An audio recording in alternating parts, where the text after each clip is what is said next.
Oh, hey, did you know that we're moving?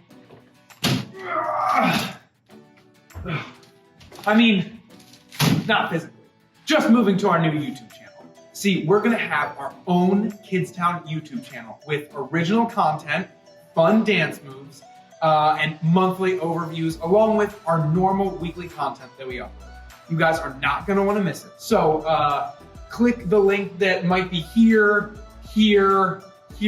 it's somewhere around here. So click that link, or if you can't find it, like I couldn't find it, head down in our description, you'll find the link there. I gotta get back to moving.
My name is Jacob, and I am here to talk to you about love.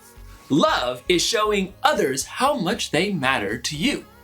One thing that I love is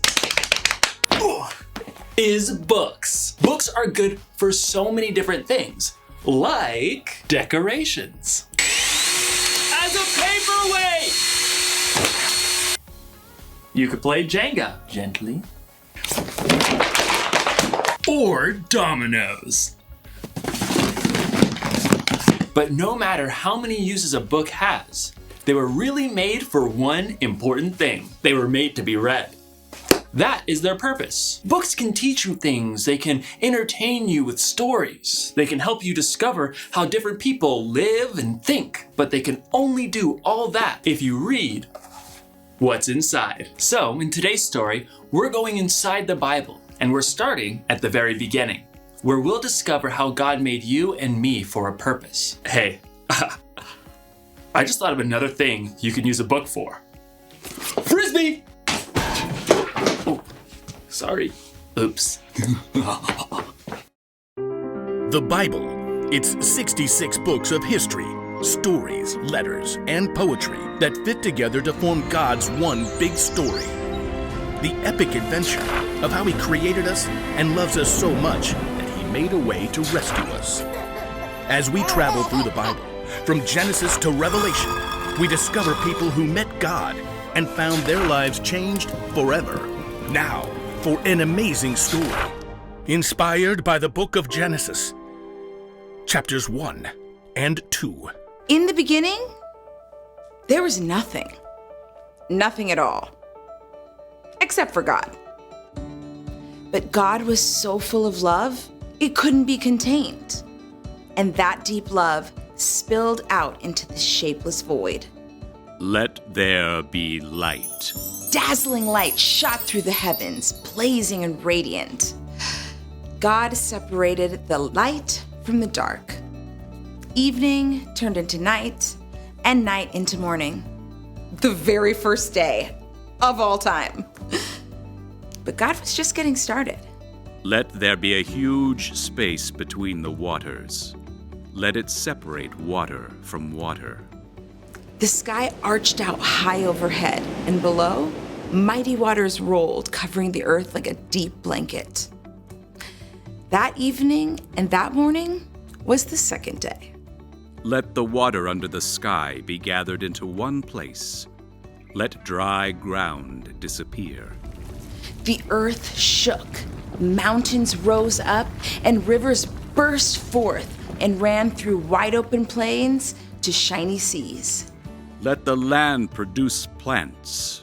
Let there be trees that grow fruit. A riot of green covered the earth.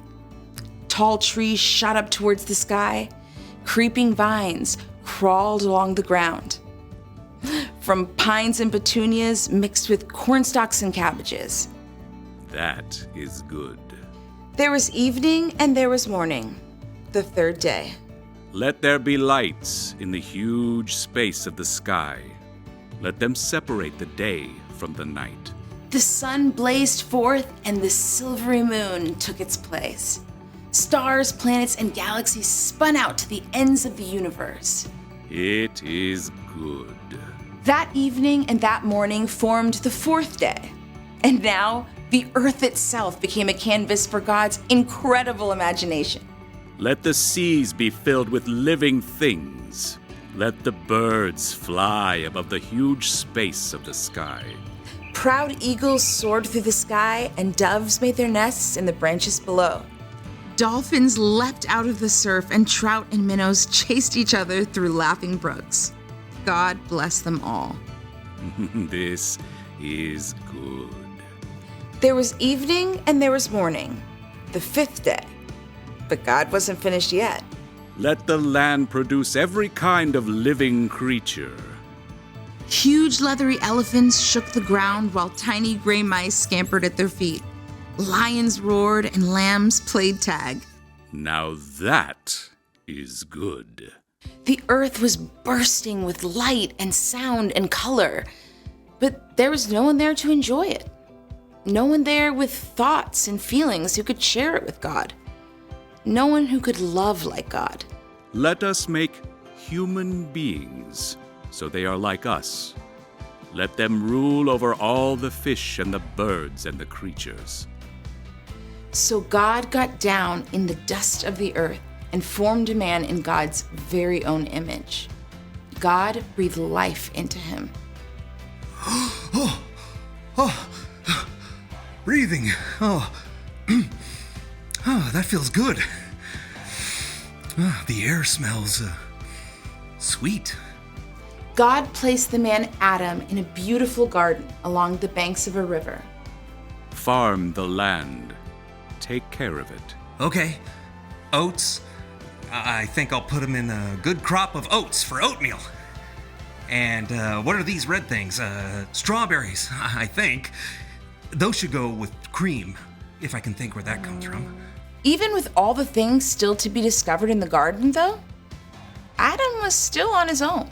It is not good for the man to be alone. I will make a helper who is just right for him. So God brought all the living creatures on parade for Adam to care for and name. Perhaps a cow came first. Right, you. You give cream. And you've got a nice, calm sort of face. I'll call you Cow. Maybe a white-tailed buck came up and nibbled a vine over Adam's shoulder? Oh, dear, that tickles. Oh, dear. Oh, that suits, so I'll call you Deer. One by one, the animals crowded around to see the new human. Giraffe. Gerbil. Oh, fox. Alligator. At the end of the day, though, Adam was still alone. This is all amazing, God, but even with a whole litter of puppies snoozing in my lap, I feel like something's missing. Adam had something to care for, but no one to care for him. So God caused Adam to fall into a deep, deep sleep. Then God took a rib from Adam's side and formed it into a woman. Adam woke to something new. Oh, I got a crick in my side. Hello. Oh, who are you? I'm still learning that. Eve, I think. Madam, I'm Adam. Would you like some breakfast? Well, after we discover what breakfast is. I can recommend oatmeal with strawberries. God poured out a deep, deep love into all of creation. But on day 6, God made humans. All people were created in the likeness of God. Have children, so that there will be many of you. Fill the earth and take care of it. I am giving you every plant and tree for food. People were made in God's image to think and feel as God can, to love as God can, and share that love with each other and all of creation. It is very good. At last, God's creative work of love was complete. And on the 7th day, God rested.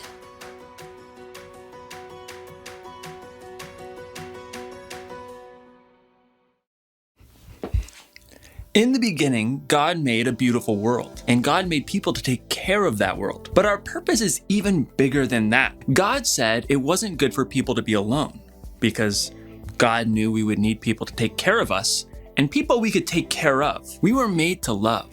Now, you can love lots of things, like sports. 3 points. Oh, watching movies.